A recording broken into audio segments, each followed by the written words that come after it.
রান্নাঘরে প্রত্যেককে শুভকামনা জানিয়ে আজকের পর্ব শুরু করছি।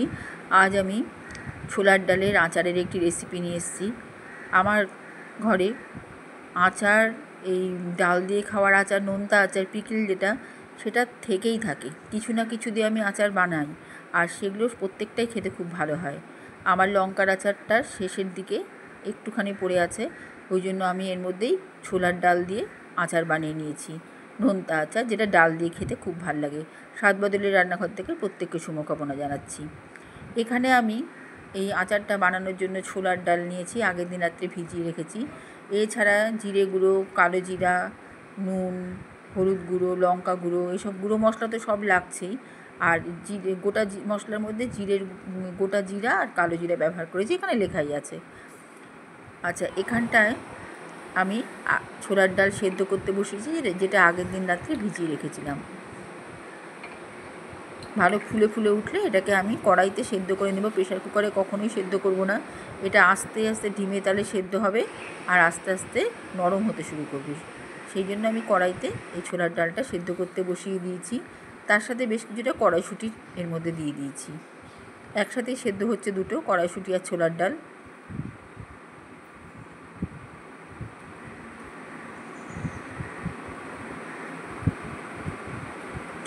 এইভাবে সেদ্ধ করে একটু দেখে নিচ্ছি সেদ্ধ হয়েছে কি না।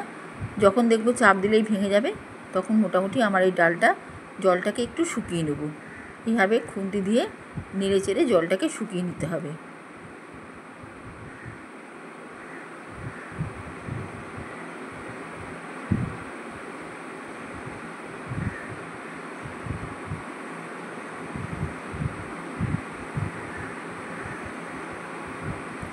এর মধ্যে আমি জিরের গুঁড়ো দিয়ে দিলাম,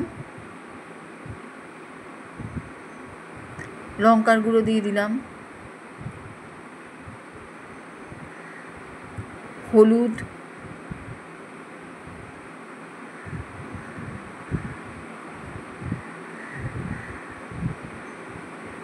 লবণ,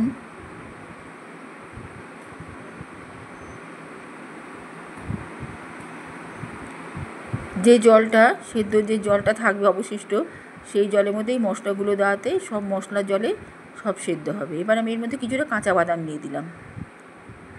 আচারটা খুব ভালো হয় খেতে। এই আচারটা খিচুড়ির সাথেও খুব ভালো লাগে।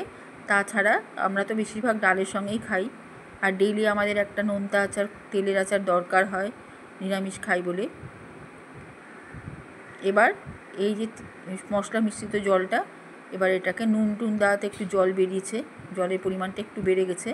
এবার এ থেকে আমি আবার খুন্তি দিয়ে আস্তে আস্তে করে টানিয়ে নেব। এরকম করে নাড়াচাড়া করলেই এইভাবে চচ্চড়ির মতো হয়ে গিয়েছে। যে সম্পূর্ণ জলটা টেনে নেওয়ার পর আমি এখানে বেশ পরিমাণ মতো লঙ্কার আচার দিয়ে দিলাম। এখানে কোনো রকম পাঁচফোড়নের গুঁড়ো বা কোনো কিচ্ছু ভাল লাগবে না, মৌরি টৌরি না। এখানে এই আচারটার টেস্টেই, আচারটার মধ্যে সব কিছু দেওয়া আছে, পাঁচফোড়নের গুঁড়ো টুড়ো সব আছে, ওই টেস্টটাই ডালটার মধ্যে চলে যাবে। আর এটা খেতে খুব হালকা আচারটা, ওই জন্য খেতে আরও বেশি ভালো লাগবে। উগ্র মশলার গন্ধ এখানে ভালো লাগবে না, শুধু হিং ছাড়া। হিংটা আমি এই সময় একটু মিশিয়ে দেবো। এতক্ষণ আমি হিং মিশাইনি, শেষের দিকে মিশালে গন্ধটা থেকে যায়। তার মধ্যে আমি কিছুটা ভাজা বড়ি, এখানটায় যখন আমি এই তেল মিশাবো, তখন আমি এর তেলের মধ্যে প্রথমে কিছুটা বড়ি ভেজে নিয়েছিলাম। বড়ি ভেজে এর মধ্যে দিয়েছি, তেলটা পরে মিশাবো। ভাজা বড়িটাও এর সাথে ভেজে নিলাম, মিশিয়ে নিলাম। এখানে কলাইয়ের ডালের বড়ি আছে, এতে দিলে কি হয়, ওই ভাজা বড়িটা দেওয়াতে এই মিশ্রিত ছোলার ডালের আচারটা আরও টেস্টি হয়। আরও একটু লঙ্কা গুঁড়ো দিলাম। যত বেশি ঝাল ঝাল হবে খেতে ভালো হবে, কিন্তু মশলার গন্ধটা অতটা ভালো লাগবে না বলে সেরকম ভাজা মশলার গুঁড়ো দিইনি। এইভাবেই হিঙের গন্ধে আর আচারটা, লঙ্কার আচারেই এই আচারটা তৈরি হবে। এখানে বাড়িতে কোনো আচার না থাকলে কেনা লঙ্কার আচার দিয়েও এটা হবে। তাছাড়া এটা বানানোর পরে যদি এক্সট্রা ঘরে কোনো পিকল থেকে থাকে, সেগুলো মিশালেও ভালো লাগবে। এখানে আমি একটু টেস্ট করে দেখছি, লোভ সামলাতে পারছি না বলে। দারুণ হয়েছে।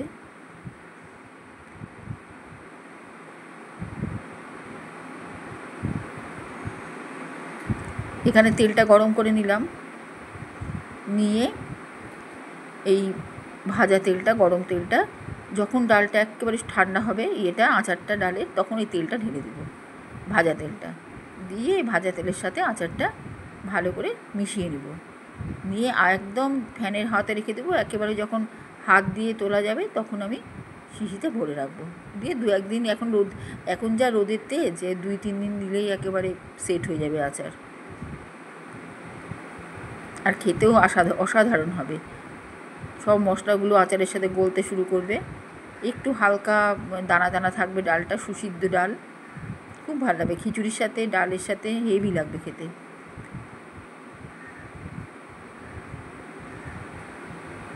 আমি তো এটা পান্তা ভাতের সাথেও খাই, খুব ভাল লাগে।